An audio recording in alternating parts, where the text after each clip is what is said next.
Leemos la palabra de Dios, dice así. Mas a Dios gracias, el cual nos lleva siempre en triunfo en Cristo Jesús, y por medio de nosotros manifiesta en todo lugar el olor de su conocimiento. Porque para Dios somos grato olor de Cristo en los que se salvan y en los que se pierden. A estos ciertamente olor de muerte para muerte, y a aquellos olor de vida para vida. Y para estas cosas, ¿quién es suficiente? Pues no somos como muchos que medran falsificando la palabra de Dios, sino que con sinceridad, como de parte de Dios y delante de Dios, hablamos en Cristo. Gracias por tu palabra, Señor. Te bendecimos, te glorificamos y te pedimos, Rey, que hables, Señor, a través de ella. Que tu Espíritu Santo, Padre, alumbre nuestros corazones, nos dé entendimiento, que podamos crecer en el conocimiento de tu Hijo Jesús a través de la revelación escritural, que seamos diligentes, Señor, en asimilarla, en estudiarla, en permanecer en ella como tú mismo afirmaste al decir que si permanecemos en tu palabra, seremos verdaderamente discípulos. Porque los discípulos son, Padre Celestial, eso, gente que te sigue y que tiene pasión por ti, Señor, que quiere conocerte y sabe que la única manera de hacerlo es a través de lo que tú has revelado, porque la única manera en que podemos conocer a Dios es a través de lo que Él ha revelado acerca de sí mismo. De manera que, Señor, gracias por este libro, el cual amamos, el cual honramos, el cual, Padre Celestial, queremos seguir y vivir conforme a Él. Permítenos exponerlo claramente en el nombre de Jesús. Amén y amén. Pueden sentarse. Gloria al Señor.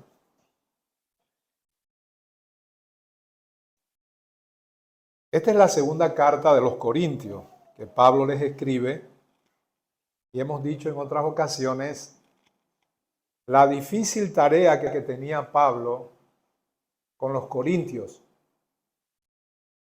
De una iglesia que puso en duda su ministerio, su apostolado, que tenía mucha suspicacia respecto a las intenciones de Pablo. Incluso creían que Pablo era un hombre muy voluble, a causa de que él como apóstol tenía que llevar el evangelio a distintas partes, y en muchos momentos quiso ir a Corinto, pero no pudo. No solamente por eso, sino también por la influencia de falsos maestros que se habían introducido furtivamente dentro del seno de la iglesia y que curiosamente, a diferencia de Pablo, eran bien recibidos. Incluso Pablo en un momento dado los amonesta y les dice que si viene otro y los golpea, los abofetea, es el término que utiliza, y por supuesto no era literal, sino que estos hombres eran prepotentes. Siempre los falsos maestros suelen ser así.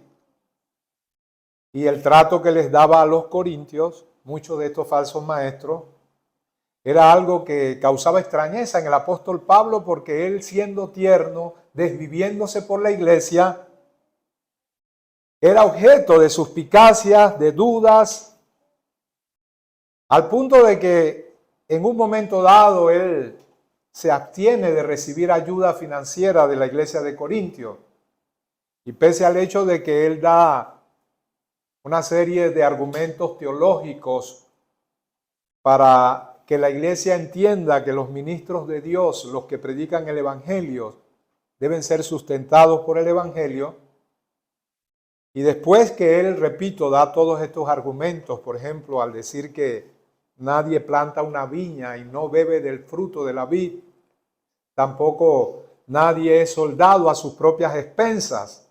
Es decir, tú no te enrolas en la milicia y encima de que se requiere tu servicio, tú también tienes que comprar tu uniforme, tu fusil, las municiones y todo lo demás. No, la milicia te provee todas esas cosas. También habla acerca de un pasaje en el Antiguo Testamento donde el Señor dijo, no pondrás bozal al buey que trilla. La idea es que encima de que tienes a ese animalito trabajando, le pones bozal para que no pueda disfrutar del pasto en la medida en que hace su trabajo. Él dice no, pero luego aclara que más que tener cuidado de los bueyes, el Señor está diciendo eso por causa de los ministros del Evangelio. La idea es que si están trabajando en los campos del Señor, no debes suprimir de él aquello que sirve para su manutención. Y finalmente dice algo que lleva más autoridad que todo lo anteriormente dicho. Él dice, de manera que mando no yo, sino el Señor. Y cuando Pablo se expresa así, es decir, que cita palabras del Señor, está haciendo precisamente eso. Está diciendo, esto no es algo mío. Y aclaro algo, el que sea de Pablo, sin duda, por inspiración del Espíritu Santo, no es que tenga menos autoridad que lo que él ha recibido de viva boca del mismo Señor Jesucristo. Tiene la misma autoridad porque es palabra inspirada de Dios por parte del Espíritu Santo. Pero él a veces quiere aclarar que él va a decir algo que ya Jesús había dicho, o al menos que Jesús en esas veces que se le apareció a Pablo como le había prometido, pues le declaró parte de lo que era el Evangelio. Y entonces en el caso de los siervos de Dios que predican el Evangelio, él dice, mando no yo, sino el Señor, que el que predica el Evangelio, que viva del Evangelio. Pero dice algo más, él dice, pero yo me niego a ser sustentado por la iglesia. Yo me niego este derecho. Y lo hace para mostrar a los corintios que él no ha de poner tropiezo al Evangelio, que si ellos tienen dudas y suspicacias con respecto a las intenciones de él, pues él en aras de que el Evangelio resplandezca sin ninguna sombra de duda, él va a abstenerse del derecho de ser sustentado por los corintios para que Dios sea glorificado y no haya tropiezo a la palabra de Dios. De manera que esta es la situación de Pablo respecto a la iglesia de Corintio. Y en esta segunda carta, él, después de haber amonestado a la iglesia en la primera carta que les envió acerca de lo liviano que ellos eran respecto a los desmanes y desórdenes que se daban en medio de ellos, ustedes recordarán, por ejemplo, cuando Pablo dice, oigo que hay tal desórdenes entre ustedes, que ni siquiera se nombran estas cosas dentro de los paganos. Y en cambio se dan dentro de ustedes la iglesia de Jesucristo. Y luego él habla de un caso específico de un hombre que está cohabitando con la mujer de su padre. Imagínense qué clase de pecado. Y él dice, ustedes deberían estar tristes. Ustedes deberían estar contritos y humillados y sin embargo están envanecidos. Y el motivo del envanecimiento de la iglesia de Corintio es que era una iglesia llena de muchos carismas, donde todo el mundo profetizaba, hablaba en lenguas. Y sin embargo Pablo les aclara que eso no dice gran cosa acerca del carácter de un creyente. Y él dice, ustedes debieron haber lamentado esta situación, de manera que él los amonesta en esa primera carta. También emite el juicio que va a venir sobre ese hermano que ha cometido semejante pecado. Él dice, sea entregado a Satanás para destrucción de la carne, a fin de que su espíritu sea salvo en el día del Señor. Pero luego en esta carta, él, después de que aparentemente, porque no se sabe a ciencia cierta si de la persona que él habla aquí al decir a quienes ustedes perdonan, yo lo perdono, es aquel hermano ya restaurado, tal vez por la dura disciplina, por la prueba en la que Dios como Padre amante que al tomar a uno como hijo lo disciplina, ya este hombre ha sido restaurado. Y luego entonces en el versículo 5 del capítulo 2, él dice, pero si alguno me ha causado tristeza, no me la ha causado solo a mí, sino en cierto modo, por no exagerar, a todos vosotros. Le baste a tal persona esta reprensión hecha por muchos. Así que al contrario, vosotros más bien debéis perdonarle y consolarle para que no sea consumido de demasiada tristeza. Repito, aunque no se sabe a ciencia cierta, se cree que esto lo está diciendo Pablo por el hermano aquel que cometió semejante pecado y que él, como apóstol de Jesucristo, entregó a Satanás como un juicio disciplinario. Entonces, Pablo les dice, confírmenle el amor a ese hermano, por supuesto para que no se consuma de mucha tristeza. Y luego añade en el versículo 9, porque también para este fin os escribí, para tener la prueba de si vosotros sois obedientes en todo. Y Pablo entonces, después de, a diferencia de la primera carta, de ser muy tiernos con ellos, de manifestarles su amor, de decirle que una de las razones por las cuales se atrasó, habiendo prometido venir a visitarlo, lo aclara en el versículo 12, cuando llegué a Troas para predicar el evangelio de Cristo, aunque se me abrió puerta en el Señor, no tuve reposo en mi espíritu por no haber hallado a mi hermano Tito. Así, despidiéndome de ellos, partí para Macedonia. Así que Pablo básicamente lo que les está hablando es que él está cumpliendo el ministerio, su ministerio apostólico, él está predicando el evangelio. Él les confirma su amor y el hecho de que ahora ellos, siendo obedientes, han repudiado la acción de ese hermano, han aceptado el juicio disciplinario del apóstol.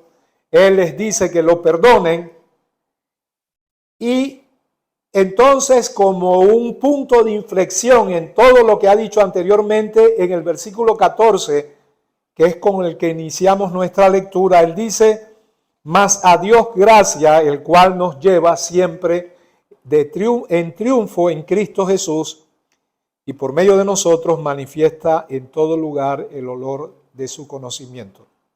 Cuando él habla de que damos gracias a Dios que nos lleva siempre en triunfo en Cristo Jesús, él tiene en mente un cuadro de la cultura grecorromana en la que él es muy ducho, en la que él también se ha criado. El cuadro que él tiene en mente es el del general romano que después de haber vencido a un enemigo de Roma, llega a la ciudad de Roma, donde es recibido por un cortejo y una procesión triunfante de él como general y todos sus súbditos, trayendo los despojos, el botín de guerra, trayendo amarrado de pie y mano a sus enemigos, a quienes despojó de sus vestiduras, llevándolos por la vía Apia hasta el Capitolio, donde César baja del estrado y le pone una corona de laurel a su general triunfante. Y él dice, ese cuadro de lo que ocurre con el general romano lo utilizo como un ejemplo de lo que ocurrió, por supuesto, a un nivel superior con nuestro general de guerra, el Señor Jesucristo. Él nos lleva de triunfo en triunfo. Y luego dice, y por medio de nosotros manifiesta en todo lugar el olor de su conocimiento. Curiosamente, él utiliza la metáfora del olor para explicar el conocimiento que tenemos de Cristo. ¿Y por qué utiliza la metáfora de olor?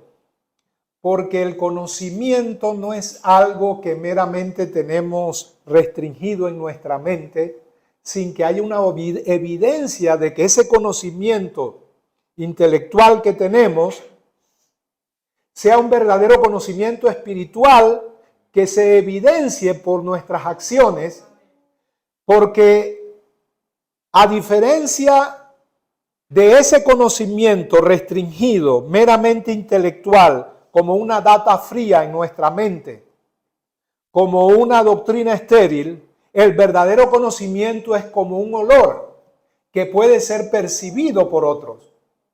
Es decir, la gente conoce, que tú conoces, valga la redundancia, a Cristo por la forma en que ese conocimiento ha procesado tu vida para que manifiestes el carácter de Cristo. Y así como el olor es despedido, tú emites el aroma y otros lo perciben, así el conocimiento de Cristo debe ser percibido por la forma en que nos conducimos y no meramente por lo que decimos o sabemos. Amén. Así que la figura del olor es muy apropiada, es muy precisa. Él dice, el aroma es grato a aquel que lo percibe, de la misma manera en que una persona que conoce a Cristo emite de sí un testimonio de vida, manifestando el carácter de Cristo, que otros pueden percibir y darse cuenta que en efecto esa persona conoce a Cristo. Pablo vez tras vez en sus cartas hace notorio, hace énfasis en que el conocimiento de Cristo es algo práctico, es algo de testimonio, es algo que se evidencia por la manera en que nos comportamos. Por supuesto, es algo mucho más que meramente tener valores morales. Ya eso lo hemos explicado. Y él sigue con la metáfora del olor. Miren lo que dice. Porque para Dios somos grato olor de Cristo en los que se salvan y en los que se pierden. Otra vez.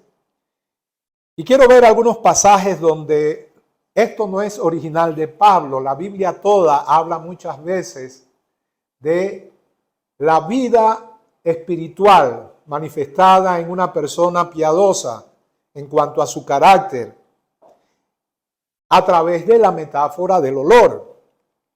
Una de ellas está en Cantar de los Cantares, en el capítulo 1, versículo 3. Yo creo que hemos predicado de eso muchas veces. Cuando la tsunamita, símbolo de la iglesia, dice, a más del olor de tu suaves ungüento, tu nombre es como ungüento derramado. ¿Se acuerdan? Hemos predicado de eso. La tsunamita, símbolo de la iglesia, para referirse a su amado, que en ese momento es Salomón, tipo de Jesucristo, lo que le impresiona cuando ella desde lejos, sin todavía tener acercamiento a su amado, dice, oh, si él me besara con besos de su boca.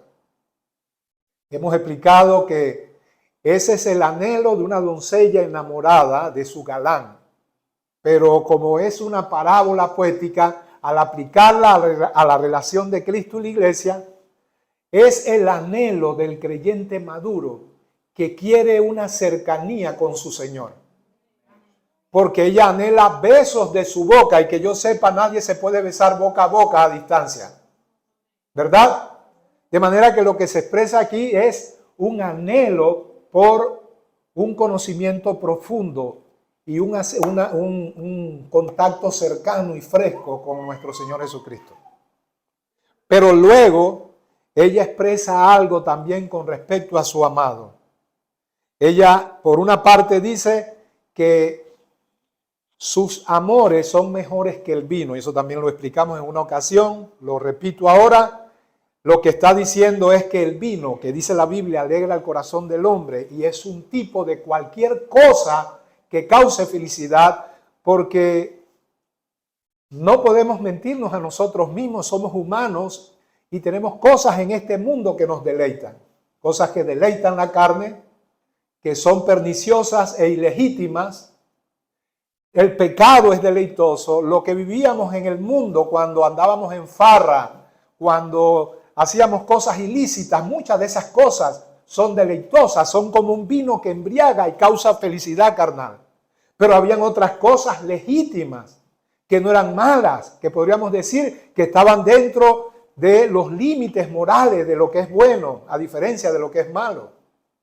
La obtención de una meta legítima, el sentir la satisfacción de ver a un hijo a quien amamos entrañablemente lograr su título o lograr cosas buenas, también nos causan felicidad.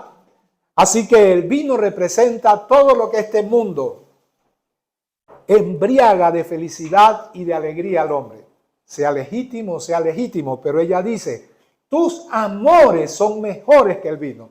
Lo que está diciendo es algo muy parecido a lo que dijo David en una ocasión.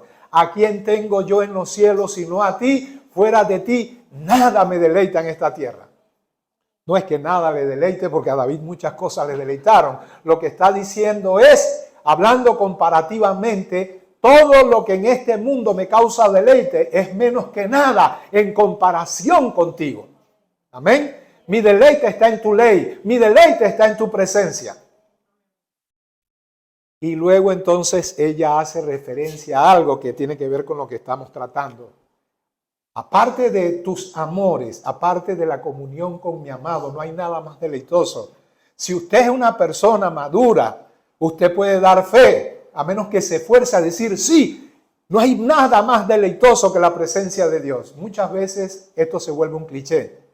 Y cristianos, sin verdaderamente poder valorar lo que es la comunión con Dios, dicen estas cosas sin haberlas experimentado.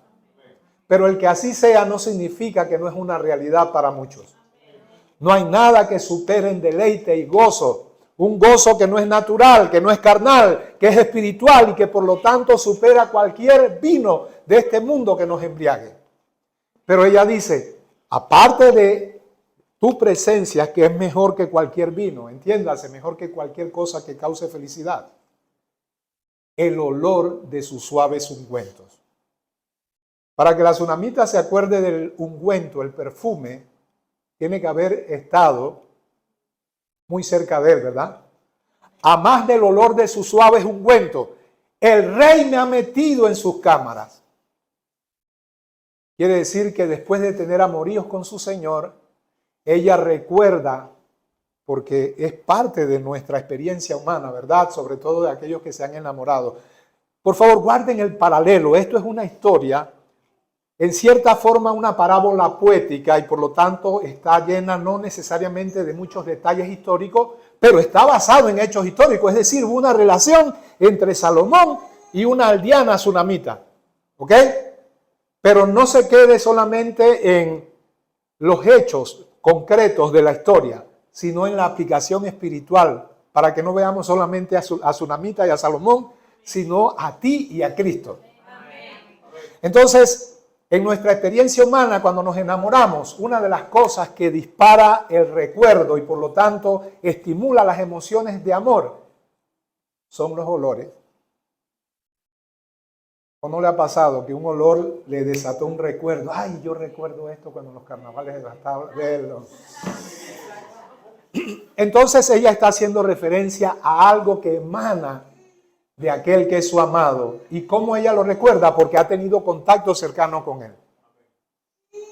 Aquí vemos también entonces que la Biblia intenta comparar las fragancias con Cristo mismo, con el Espíritu Santo.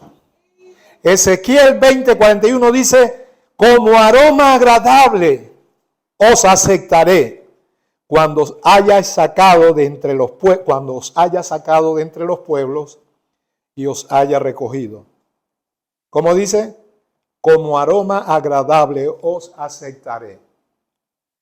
Quiere decir que en primera instancia podemos decir que la razón por la cual tú y yo somos aceptados en el amado es porque, habiendo sido justificados, hemos sido hechos aptos para ser depositarios del Espíritu Santo. Y el perfume que emana de nosotros no son tus buenas obras.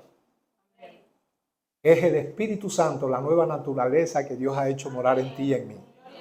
En la medida en que maduramos, emitimos más ese aroma. Despedimos más ese aroma. Amén. De manera que el aroma siempre hace referencia a la misma naturaleza de Cristo, al Espíritu Santo. Amén. Efesios 5:2 dice, y andad en amor como también Cristo nos amó y se entregó a sí mismo por nosotros, ofrenda y sacrificio a Dios en olor fragante. Filipenses 4:18 dice, pero todo lo he recibido y tengo abundancia, estoy lleno habiendo recibido de Epafrodito lo que me enviasteis, olor fragante, sacrificio aceptable, agradable a Dios. Hombre, quiere decir que la generosidad también es parte de aquello que pertenece a nuestra condición de regenerados, de nuevas criaturas, de personas a quien Dios les ha fracturado el codo, ¿verdad? ¿Entienden lo que es eso, verdad? Dice que las personas cuando son muy picky, muy mezquinas, se le dice que son codos. La generosidad es parte de la forma en que nosotros adoramos a Dios. Y no quiero tocar mucho ese tema porque van a decir que estoy predicando prosperidad. Pero ustedes saben que es así, ¿verdad? Entonces, para Dios somos grato olor en Cristo, en los que se salvan y en los que se pierden. Pero aquí hace una diferencia en dos tipos de percepción con respecto al olor que despedimos. En el versículo 16 dice, a estos ciertamente olor de muerte para muerte y a aquellos olor de vida para vida. Básicamente lo que está diciendo este pasaje es que tú y yo hacemos algo respecto a las personas que nos escuchan o con las cuales tenemos contacto e interacción. Se endurecen o se aflojan. Se exaltan con orgullo o manifiestan una actitud contrita y humillada. Son alumbrados o son enceguecidos. Amén. Los que son alumbrados perciben el aroma de la fragancia de Cristo, del Espíritu Santo. Amén. Ellos pueden ver lo que no veían. El Señor, citando a Isaías y a la pregunta que le hacen sus discípulos, ¿por qué nos hablas por parábolas? ¿Por qué con tanto misticismo y misterio y a nosotros acá en intimidad nos aclaras todas las cosas? Y él cita a Isaías y citando a Isaías dice, ve y ciega el entendimiento de este pueblo para que viendo no vean y oyendo no oigan, ni se conviertan y yo los sane. Qué palabras más terribles, ¿verdad? Nuestra lógica diría, Señor, ¿cómo que ciega el entendimiento de los incrédulos? Más bien sería, alumbra el entendimiento de los incrédulos. Pero eso está hablando precisamente de la espada de dos filos, de la doble función de ese aroma descrito aquí y en muchas partes de la Biblia como un aroma, como un perfume, como un olor, que para unos es aroma de muerte para muerte y para otros es aroma de vida para vida. Amén. Es el mismo principio. Unos son endurecidos y otros, en cambio, su corazón se quebranta y se humilla ante Dios. Unos son alumbrados y otros enceguecidos. Amén. Veamos ese principio, olor de muerte para muerte, Lucas 2:34. Y los bendijo Simeón y dijo a su madre María, he aquí este está puesto para dos cosas, para caída y levantamiento. Diga caída y levantamiento. Olor de muerte para muerte y olor de vida para vida. ¿Para quiénes? Aquellos que Dios en su soberanía elige y decide tener misericordia de ellos, regenerándolos y alumbrando su entendimiento para que vean la belleza de la santidad de Dios. Él es olor de vida para vida. Pero para los que no, aborrecen con toda su alma todo lo que tenga que ver con Dios y su Cristo. Y eso de aborrecer, obviamente, ya lo he explicado, no necesariamente implica una acción violenta, simplemente implica una acción de indiferencia. No me sabe a nada. Esto no me atrae, no produce nada en mí. Amén. Para juicio, perdón. He aquí ¿quién es ese Simeón? ¿Se acuerdan cuando llevaron al Señor Jesús al templo a los 8 meses de nacido? 8 días, perdón. 8 días. Gracias. A los 8 días de nacido. He aquí está puesto para caída y para levantamiento de muchos en Israel y para señal que será contradicha. Juan 9:39, pues en alguna medida es lo que cité de Isaías. Dijo Jesús, para juicio he venido yo a este mundo, para juicio. Y otra vez la doble función de ese aroma exquisito, que al menos lo es para nosotros, pero no así para aquellos que endurecen su corazón. Para juicio he venido yo a este mundo, para que los que no ven, vean, y los que ven sean enceguecidos. Y esto lo dijo dentro de un contexto específico. ¿Se acuerdan aquel muchacho ciego de nacimiento que el Señor sanó? ¿Verdad?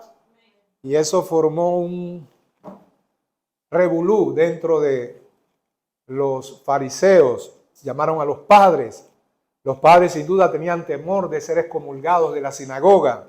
De manera que dijeron, ¿qué edad tiene? Pregúntale a él sabe hablar. No tienes nada que decirnos a nosotros. Nosotros sabemos que él nació ciego, pero quién lo haya sanado, no sabemos nada al respecto.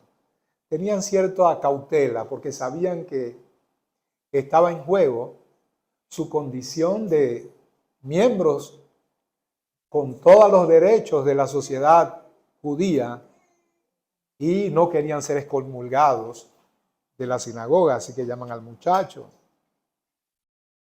Ustedes saben pues lo que les di. Esos son aquellos que, como dijo Simeón, Jesús representaba caída para algunos.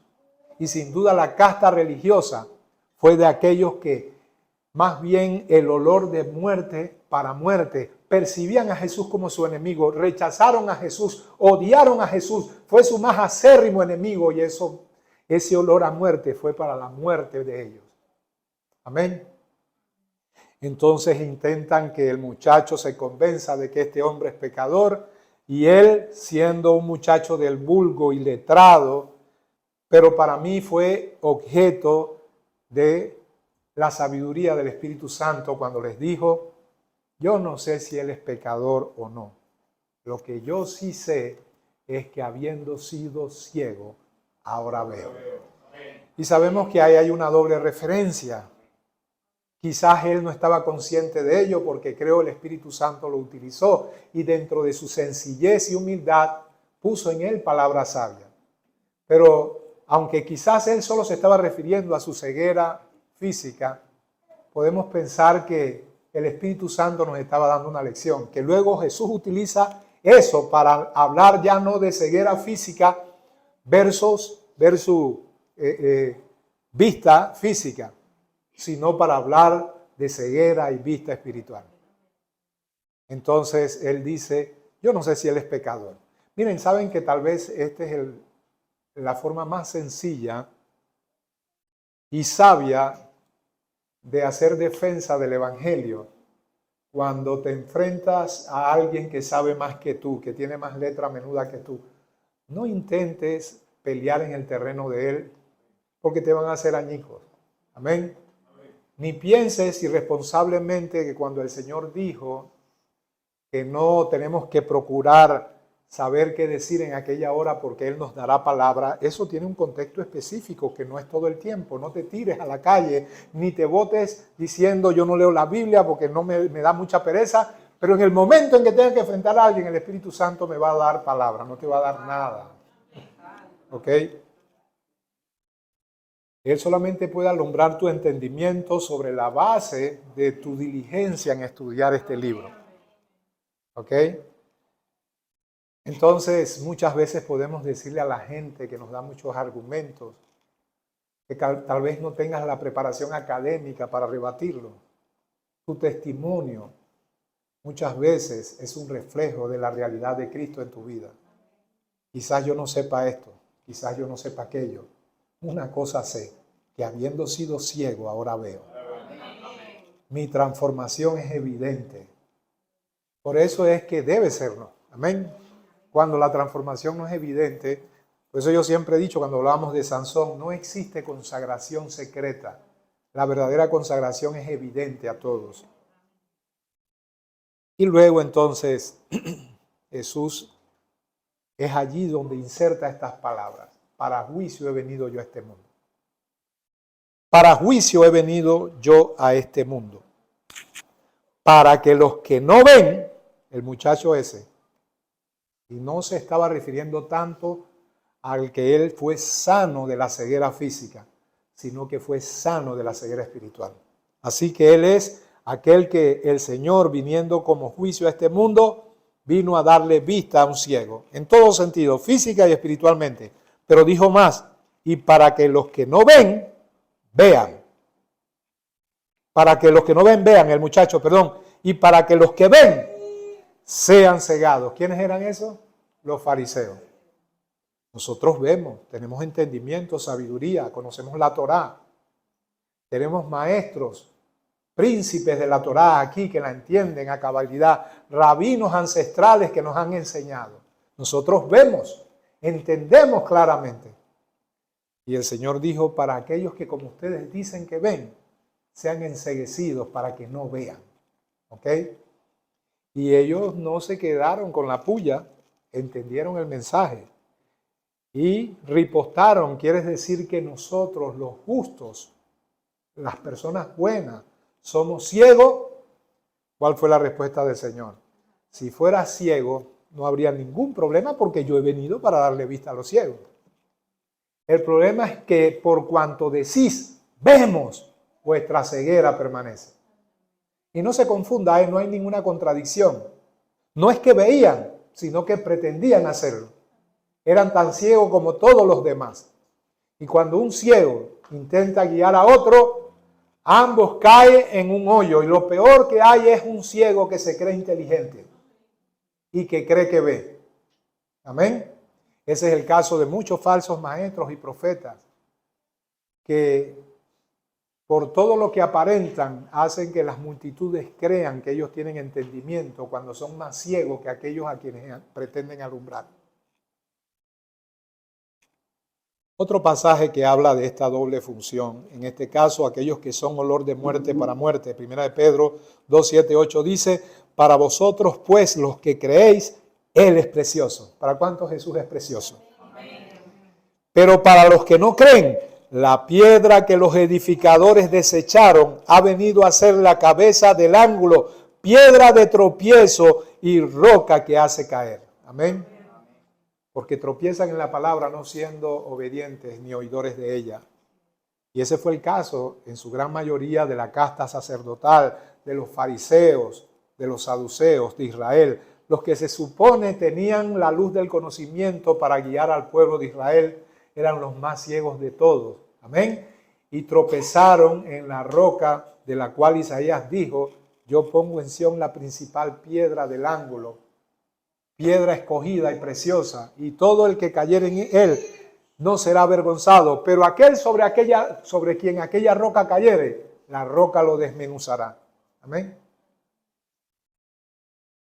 Un último pasaje de este principio, 1 Corintios 1:18, porque la palabra de la cruz es locura a los que se pierden, pero a los que se salvan, esto es a nosotros, poder de Dios. Amén.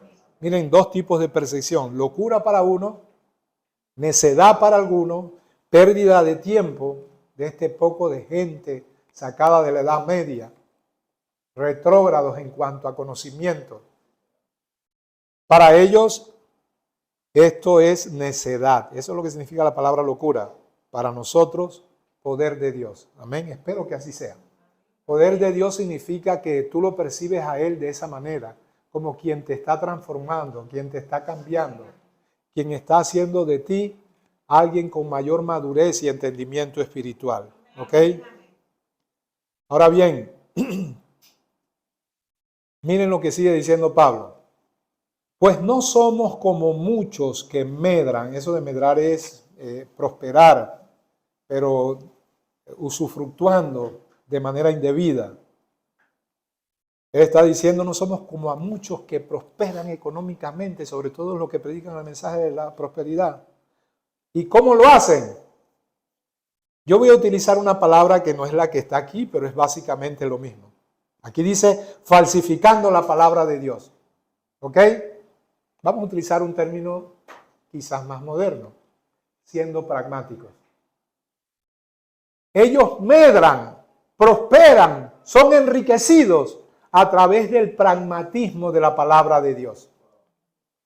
Quiero leerles algo que publicó John MacArthur en una revista. Dice, en una columna publicada hace unos años en una revista cristiana popular, Un predicador muy conocido dio rienda suelta a su odio personal por los sermones largos. El 1 de enero estaba ya por venir, por lo que se propuso hacerlo mejor en el siguiente año. Eso significa, dijo él, perder menos tiempo escuchando sermones largos y pasar mucho más tiempo preparando sermones cortos. He descubierto, dijo él, que la gente perdonará incluso una teología pobre siempre y cuando salgan antes del mediodía. Eso es pragmatismo. Eso es pragmatismo. Eso resume, pero como anillo al dedo, lo que es el pragmatismo. Entonces quiere decir que se tolera la mala doctrina, se tolera la falsificación de la palabra de Dios. No se tolera la exposición de la palabra, no se toleran los mensajes largos, no se tolera todo lo que proviene de este libro. Se tolera es todo lo que va en contra de él, pero que funciona. Porque la esencia del pragmatismo es que si funciona, entonces hazlo. Ahora bien, eso fue una doctrina filosófica que surgió en el siglo pasado con un tal William James. Él hablaba de que cualquier propósito, digamos que financiero, tienes una empresa, tú debes ser pragmático. Y hay que hacer una diferencia entre otras actividades y aquellas que tienen que ver no solamente con el ministerio, sobre todo en el ministerio, pero cuando se trata de juzgar entre lo que es bueno y malo, entre lo que es ético o moral y lo que no lo es, el pragmatismo no funciona. Y mucho menos cuando se trata de las verdades eternas expresadas en este libro. ¿Funciona cuándo? Hombre, el médico me recetó una medicina, me la prescribió y me dijo cuántas veces debo tomarla al día. Tengo efectos secundarios. Alguien por ahí me dijo que él tenía el mismo mal y me recomendó algo que si no te hace bien no te hará mal.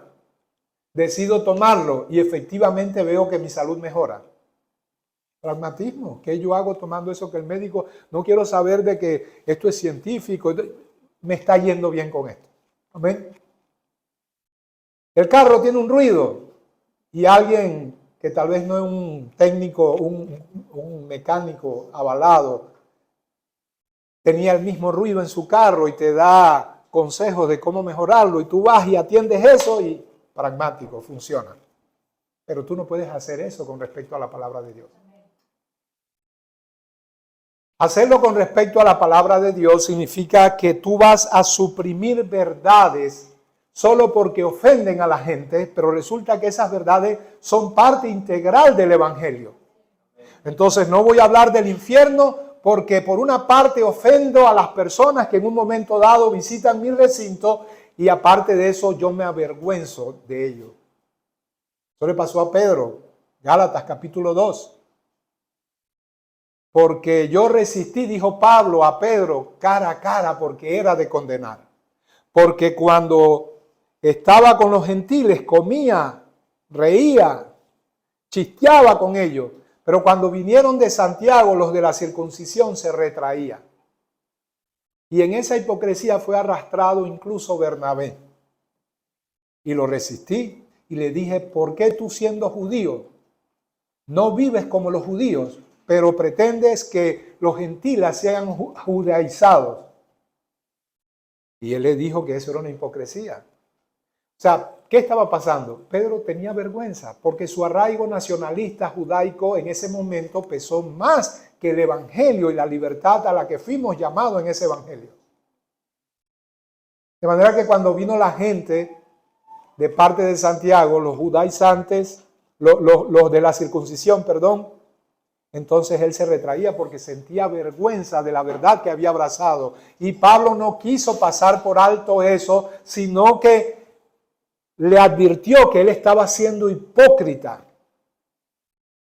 Y entonces él declara esas palabras que tal vez conocemos muy poco, al menos el significado real. Con Cristo estoy juntamente crucificado y ya no vivo yo, mas vive Cristo en mí. Lo que él está diciendo es que yo para la ley soy muerto por la ley. ¿Se acuerdan que hablamos de eso? la vez pasada en el símil de una esposa con su esposo y que ella es muy infeliz en esa unión matrimonial en la que no hay armonía, porque ella es descuidada, muy imperfecta, muy torpe, él en cambio es perfecto, pero que no tiene opción de libertad porque la única manera de que se disuelva el lazo matrimonial es a través de la muerte. Y la ley, que en este caso está representado por el esposo, no va a morir nunca. Y luego Pablo nos dice lo que ocurrió en el Calvario. La ley no muere, pero tú mueres en Cristo Jesús y resucitas para ser de otro. Pablo está haciéndose eco de eso mismo en el capítulo 2 de Gálatas al decir, ya yo no le debo nada a la ley. Todo lo que los judaizantes quieren hacer para que nosotros cumplamos con la ley, ya yo no tengo la responsabilidad de hacerlo porque yo he muerto en Cristo, con Cristo estoy juntamente crucificado. Eso es lo que él le quiere decir a Pedro. Y vemos aquí un caso donde de alguna manera estaba actuando pragmáticamente. ¿Por qué ustedes creen que Pablo dijo que no me avergüenzo del Evangelio porque es poder de Dios para salvación? ¿Por qué él tiene que aclarar que no se avergüenza? Porque lo natural para la carne es avergonzarse. Por eso, y eso te pasa a ti y me pasa a mí, y cuando digo que te pasa y me pasa a mí, estoy hablando de la intención de la carne, no necesariamente actuamos igual, pero la carne tiene esa intención. La carne intenta parecer espiritual, el espíritu lo es, ¿verdad? Entonces, él al escribir, no me avergüenzo del Evangelio, lo que quiere decir es, el Evangelio es tenido, despreciado, tenido en poco, desechado.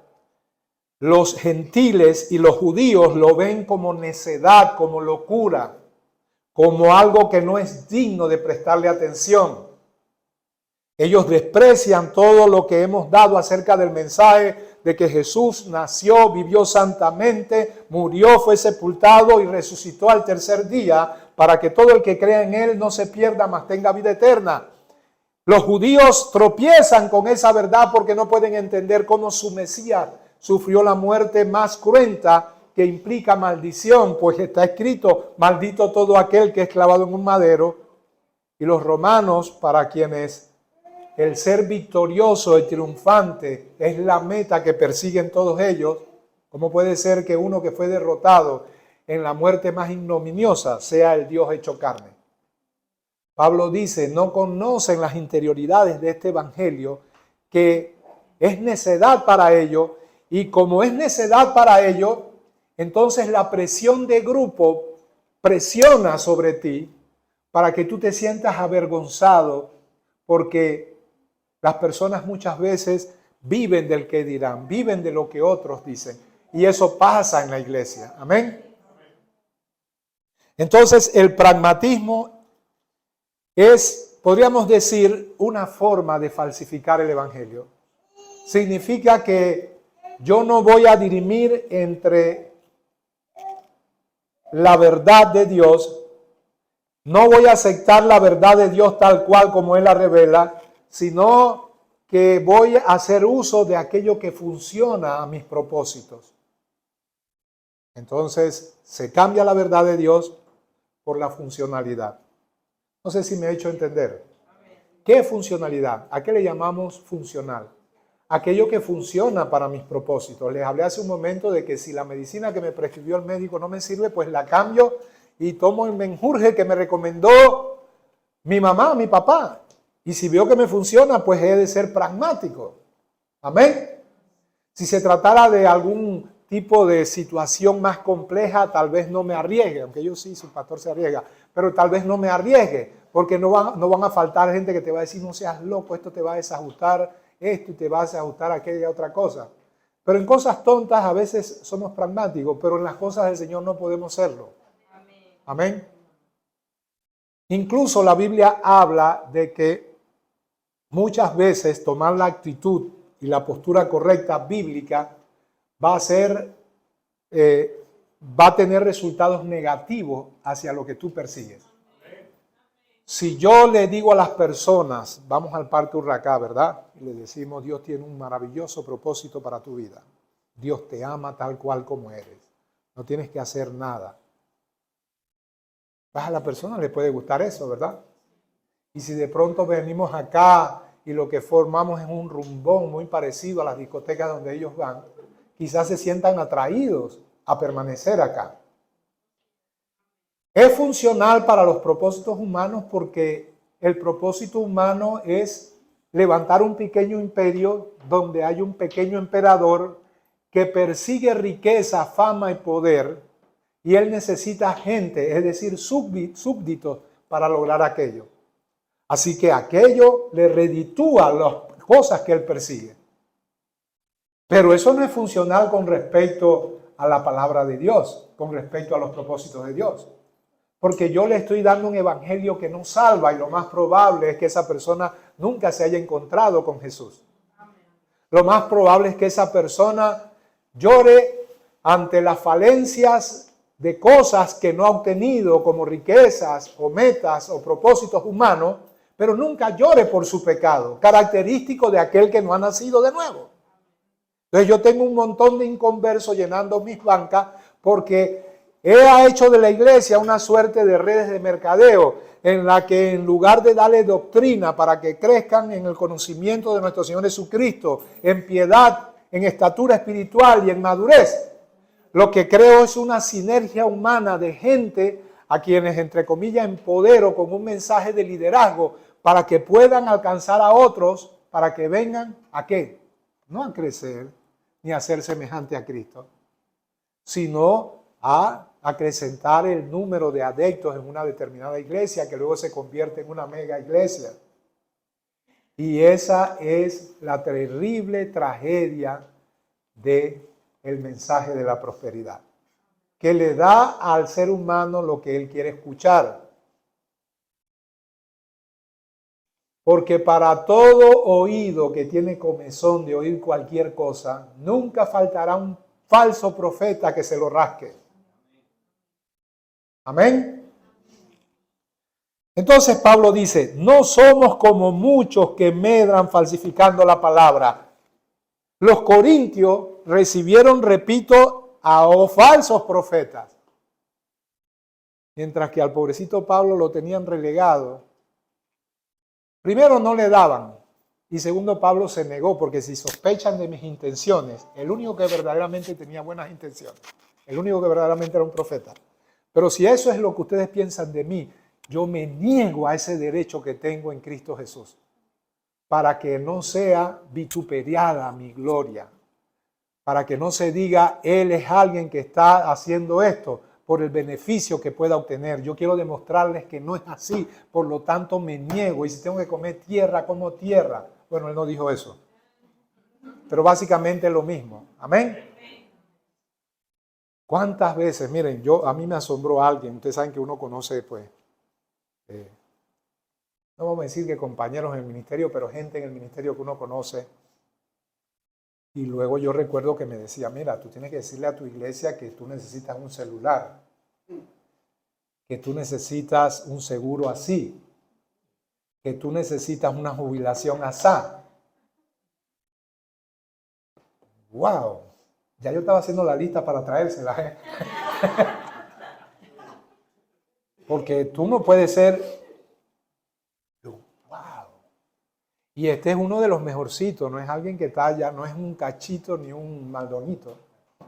Este es uno de los mejorcitos. Y yo me preguntaba, ¿qué los mueve a ser ministros del Evangelio? El celular, el carro y el seguro social. Yo no digo que esto esté mal, yo lo que digo es que un hombre de Dios no lo exige ni lo demanda. Amén. Es más, como en una ocasión alguien, creo que les he contado ese testimonio, era una serie de conferencias que teníamos allá en Chiriquí, en David específicamente, y luego en Boquete. Y un fulano de tal me dijo, oye, dice que eso quedó muy tremendo, que las ponencias estuvieron muy buenas, pero me dijeron que no hubo nada de... Y eso me indignó tanto que yo le dije, mira, yo pago porque me dejen predicar el Evangelio. Si yo tuviera que haber pagado para que me dejaran predicar, yo pagaría. Amén. Es triste la situación que vivimos. Y eso es lo que Pablo está describiendo aquí. No somos como pocos dicen, no, muchos, es que eran muchos, que medran, se enriquecen, prosperan, falsificando. ¿Cómo lo hacen? Siendo pragmáticos, falsificando la palabra de Dios. Amén. Si a la gente no le gusta sermones largos, se los damos cortos. Lo vamos reduciendo en la medida en que testeamos el gusto de las personas. Hacemos un evangelio al mejor gusto de cada uno. Amén. Y si les gusta más la música, damos 20 minutos de prédica y 2 horas de música. Y si la música parece muy sacra, copiamos los estilos del mundo y los traemos acá en la iglesia. El asunto es darle lo que ellos quieren, no lo que Dios quiere darle. Falsificando la palabra de Dios, medran. Ahora tú dices, ¿pero qué de malo hay en ser pragmático? Bueno, ser pragmático significa que tú pones lo funcional por encima de la verdad. Pero la verdad es el evangelio. Y si es la verdad la única que salva, ¿qué te hace pensar a ti que siendo así, suprimiendo todo aquello que puede resultar ofensivo para los que tú traes a la iglesia y vergonzoso para ti, qué te hace pensar que serán salvos? Es como si sustituyeras una semilla real, viva, que al plantarla en la tierra del corazón humano puede dar fruto, por una semilla plástica. ¿Verdad que no? Y estamos llenos de semillas plásticas. Tú sabes que a veces me parece ver a la iglesia, ustedes han visto esos árboles, yo los he visto, no sé a ciencia cierta, para que yo no sé si Alberto me ayuda, pero sí que no sé, son árboles, yo no sé si familiares, pero le van poniendo hojitas y nombres y no sé. A mí me parece que a veces el pragmatismo lo que hace es construir un árbol plástico, pero ahí no hay nada de vida. El verde que ves es sintético. El árbol está puesto sobre un pedestal, o sea que no hay nada por debajo de él. Y si algo caracteriza a los verdaderos plantíos de Jehová, son las profundas raíces que extraen la savia del poder de la palabra de Dios para mantenerse verdes y vivos delante del Señor. Y dice Pablo, en contraste a aquellos que medran falsificando la palabra de Dios, él dice cuál es su postura. Nosotros no somos como ellos, sino que con sinceridad, como de parte de Dios y delante de Dios, hablamos en Cristo. Amén. Si lo que hablo es olor de muerte para muerte, bueno, ese es el Señor. Total, yo no puedo salvar a nadie. Mi propósito no es recolectar personas y traerlas al granero. Mi propósito es predicar la palabra y que Él dé vida al que quiere dar. Porque Él ha dicho, el Padre me ha dado potestad y a quien quiero doy vida. Tú no puedes dar vida a nada. Tú lo único que puedes es traer gente a alcanzar las mismas cosas que ya deseaban sin Cristo y que ahora desean. Ahora hay el sueño americano santificado, bautizado y cristianizado, pero con la misma avaricia de los que están allá afuera y quizás peor.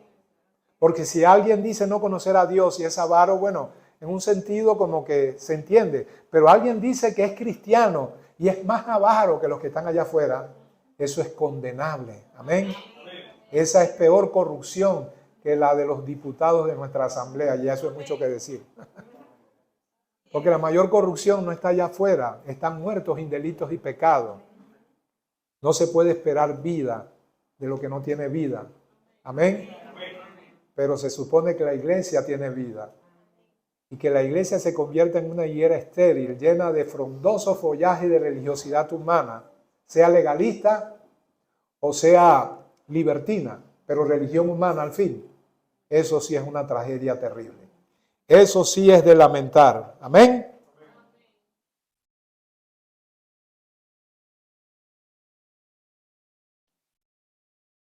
El pragmatismo es la noción de que el significado o el valor de algo está determinado por las consecuencias prácticas. Estoy leyendo del mismo artículo que comencé a leer hace un momento atrás, escrito por John MacArthur. El pragmatismo es la noción de que el significado o valor de algo está determinado por las consecuencias prácticas. Miren, ¿saben cuándo yo puedo ver esto? Y siempre lo resentí en mi espíritu, en los llamados testimonios de la iglesia. Y es una actitud hipócrita, y te voy a decir por qué. En las iglesias solamente se hace, primero que esa es una pérdida de tiempo. Pero si alguien va a dar un testimonio, hombre, que sea un testimonio de piedad, que hable de algo que glorifique a Dios, que explique la transformación o la forma en que resististe una tremenda prueba y sigue firme en el Señor, pero eso no vende. Yo tengo que traer los testimonios y voy haciendo diferencia entre testimonio y testimonio. ¿Usted cuál es su testimonio? No, mire que yo me he mantenido firme en el Señor pese a que vinieron esta y esta otra. Vaya para allá. Usted, no, lo que sucede es que el banco me financió lo que por muchos años no me financiaba y tengo la nueva casa. Venga. Eso es pragmatismo. Porque en la vida real tú no eres así. Tú escuchas a tus hijos y te complace ver las cosas prácticas de la vida que a todos les acontece. Aquello que le causó dolor y aquello que le causó alegría. Pero como la iglesia no es una familia para ti, sino un negocio, entonces conviene dar testimonios que ayuden al negocio a prosperar, falsificando la palabra a fin de que tú puedas medrar y prosperar insanamente para tu propia gloria. Yo no quiero estar en los zapatos de un pastor así, cuando tenga que enfrentar el juicio de Dios. Amén.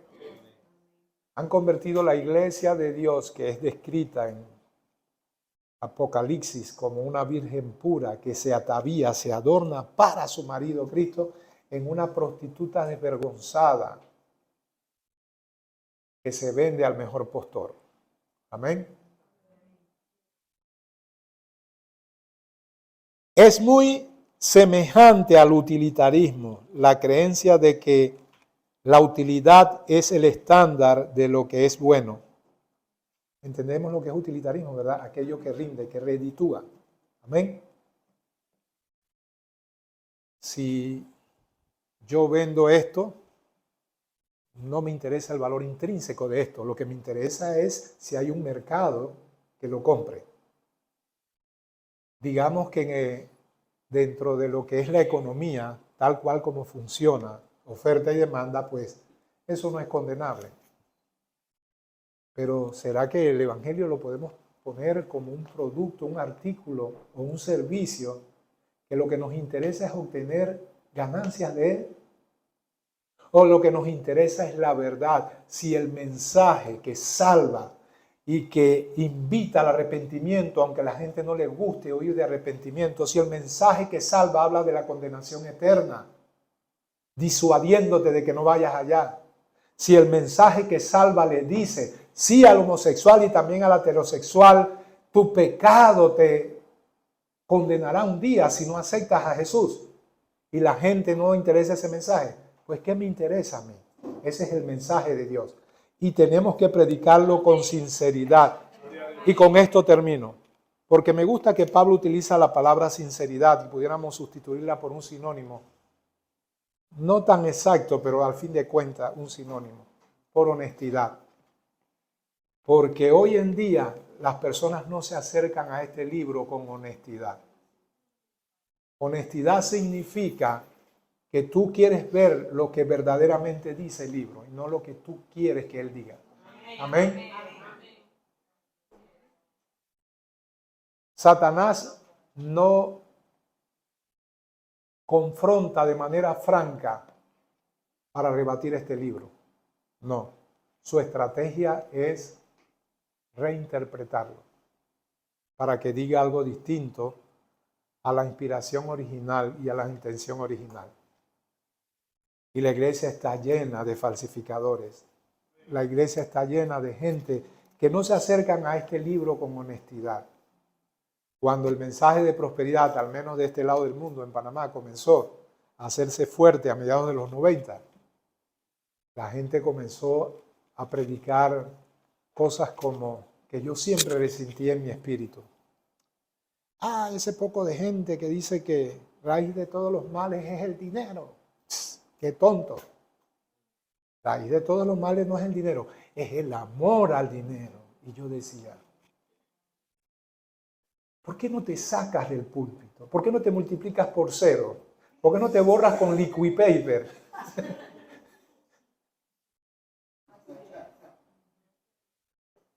Qué profundidad, qué explicación, ¿verdad? Y yo siempre comparaba eso como si tú dijeras, mira, el pecado no es que vayas al prostíbulo. No, el pecado es que subas y te acuestes con la prostituta.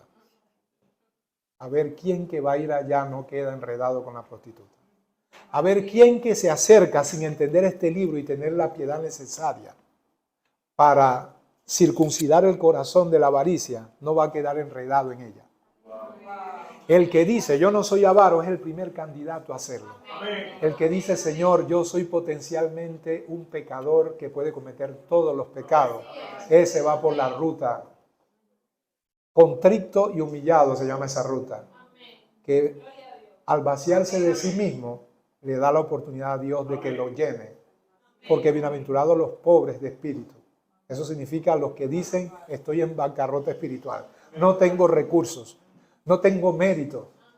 Yo no soy humilde por mí mismo. Yo no soy casto por mí. Yo no tengo nada. Estoy en bancarrota espiritual, el Señor dice. A esos he venido a enriquecer. A esos he venido a enriquecer con las virtudes del reino de los cielos. Amén. Seamos honestos al acercarnos a este libro. En cualquier área de tu vida, no temas ver tu imagen reflejada en el espejo de la Biblia que denuncie tu deformidad, tu fealdad y tu suciedad. Trata y procura ver todo eso, porque eso es lo que vas a ver. Y entonces procederás a hacer los ajustes necesarios en comunión con el Espíritu Santo, a buscar la limpieza del lavacro de la palabra de Dios, con la cual podemos ser emblanquecidos. Amén. Gracias, Señor, por tu palabra. Te bendecimos, te glorificamos. Y te pedimos, Rey, que podamos, oh Dios del cielo, vivir como dice Pablo aquí. Que no cambiemos tu palabra, que la mantengamos en alto. La iglesia es el sostén y baluarte de la verdad. Oh Padre Santo, y que con nuestro testimonio adornemos la doctrina. Oh Dios del cielo, como decíamos en la escuela dominical, Padre Santo. Ecclesia reformata, semper reformanda. Oh Señor, manteniéndonos, oh Padre Celestial, en ese proceso de reforma continua. Y no solamente eso, sino transmitiéndolo a las siguientes generaciones, no dando por sentado que esto se sostiene por sí solo, porque el sostén de la verdad es la iglesia, lo cual implica de que el evangelio debe ser predicado continuamente, oh Dios del cielo, para que no se desvirtúe, Señor, no se desvanezca en la medida en que lo pasamos a nuestros hijos y ellos a los suyos, Señor. Ayúdanos, Padre Celestial, en el nombre poderoso de Jesús.